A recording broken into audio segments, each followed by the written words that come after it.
10 with another bunch of new tanks that will be soon tested and enter the game. The first one of them is the British Vickers Mark III Tier 8 medium tank. In general concept, it isn't that different from Centurion Mark V you already know very well, but its stats differ quite a bit. It is very mobile and seems to have very strong armor, especially on the turret. What makes it different from Centurion, though, is its gun. It has a 105mm cannon, which gives it 320 alpha, nearly twice as much as the Centurion. But it has some weaknesses as well. Mainly its DPM is very low, its accuracy isn't the greatest, and it can lower its gun only by 8 degrees instead of 10. A46 is basically a light version of Comet using a Hesh gun. It is extremely quick, reaching 67 kilometers per hour, has low alpha, very quick reload, and utterly horrible penetration. Standard penetration, although not much worse than on other Tier 7 mediums, is already quite low. But the biggest weakness of this tank is Hesh ammo taking place of usual gold rounds, basically making it harmless to vast majority of heavy tanks in the game. When it comes to Tier 8 ones, it won't be even able to penetrate some of them from the side. As usual for a light tank of this tier, it is also very fragile. Overall concept of the tank is interesting, but extremely low penetration values will make it extremely matchmaking dependent, and slightly higher alpha Hesh shells aren't good enough to make up for it. The third British tank on the list is the next reward for raiding battles, GSOR Fearless. As most Fearless tanks, it is similar to its usual counterpart, but it has the biggest amount of differences so far. When it comes to armor and mobility, they are basically the same thing, although the old GSOR is a bit faster.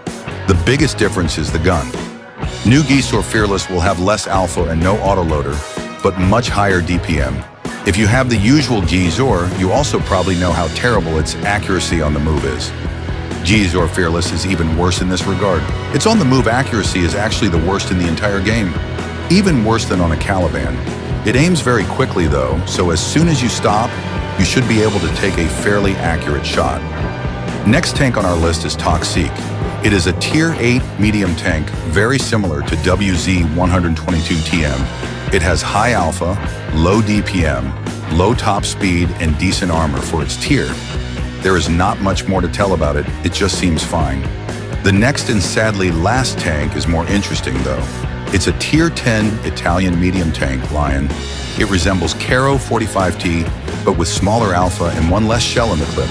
It is mobile and fragile, but it has one of the highest values of DPM you can find on any Tier 10 autoloader. Let's move to Camouflages now. New legendary Camouflages will be added for AMX 1390, KV-1S, Jagdpanzer E100, and Emil 1. You can see them on the screen right now. Here is new garage decoration. These are 4 Camouflages that will be available in the next Battle Pass.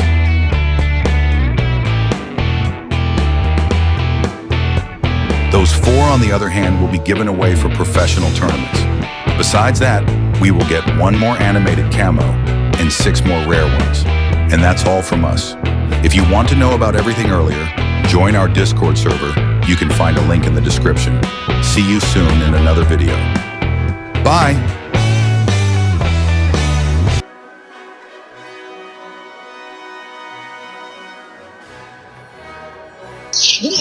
That's all, folks.